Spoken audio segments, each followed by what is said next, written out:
I've been collecting stories that are told in the Soviet Union by their people among themselves, which reveal they've got a great sense of humor, but they've also got a pretty cynical attitude toward their system. And I told this one, Bill, you'll have to hear it again. I told it in the car. I didn't tell this one to Gorbachev. You know, there's a 10-year delay in the Soviet Union of delivery of an automobile. And only 1 out of 7 families in the Soviet Union own automobiles. There's a 10-year wait. And you go through quite a process when you're ready to buy, and then you put up the money in advance.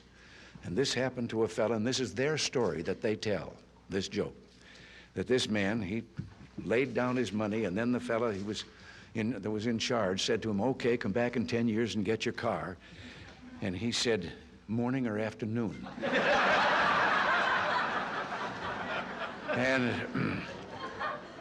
And the fellow behind the counter said, well, 10 years from now, what difference does it make? And he said, well, the plumber's coming in the morning.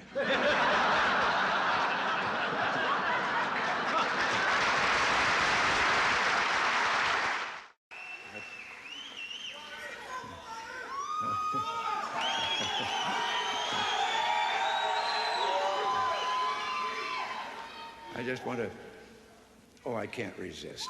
I'm supposed to quit right here. But, oh yes.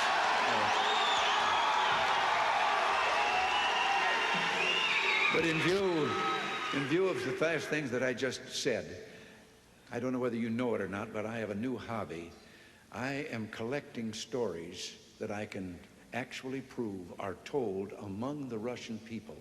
They make them up themselves, they tell them between themselves, reveals they got a great sense of humor, and they've also got a little cynical attitude about things in their country. And one of these stories, the one I'm going to tell you, I told to General Secretary Gorbachev, and he laughed.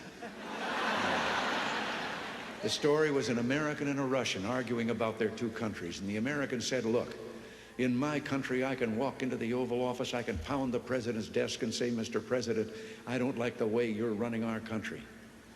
And the Russian said, I can do that. The American said, you can? He says, yes. I can go into the Kremlin, to the General Secretary's office, pound his desk and say, Mr. General Secretary, I don't like the way President Reagan's running his country. You know, less than 1 family out of 7 in the Soviet Union owns an automobile. Most of the automobiles are driven by the bureaucrats. The government furnishes them and drivers and so forth. So an order went out one day to the police that anyone caught speeding, anyone, no matter who, gets a ticket. Well, Gorbachev came out of his country home, his dacha. He was late getting to the Kremlin. There was his limousine and driver waiting. He told the driver to get in the back seat, he'd drive, and down the road he went. They passed 2 motorcycle cops. One took out after him. And pretty soon he's back with his buddy, and his buddy says, well, did you give him a ticket? And he said, no. Well, he said, why not? Oh, he said, too important. Well, he said, we're told to give anybody a ticket, no matter who it is. Oh, he said, no, this one was too, I could. Well, he said, who was it? He said, I couldn't recognize him, but his driver was Gorbachev. One of the more recent ones that I heard was about the man walking along the street at night, Moscow. Soviet soldier called to him to halt. He started to run. The soldier shot him. And another man said, why did you do that? Well, he said, curfew. Well, he said, it isn't curfew yet. He said, I know. He's a friend of mine. I know where he lives. He couldn't have made it. I heard one about a fellow who went to the KGB to report that he lost his parrot. The KGB asked him why he was bothering them. Why didn't he just report it to the local police? Well, he answered, I just want you to know that I don't agree with a thing my parrot has to say. Which makes me think of a story. Everything makes me think of a story.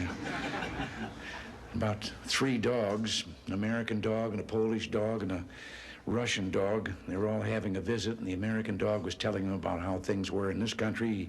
He said, you know, you bark, and you bark long enough, and then somebody comes along and gives you some meat. And the Polish dog said, what's meat? The Russian dog says, what's bark?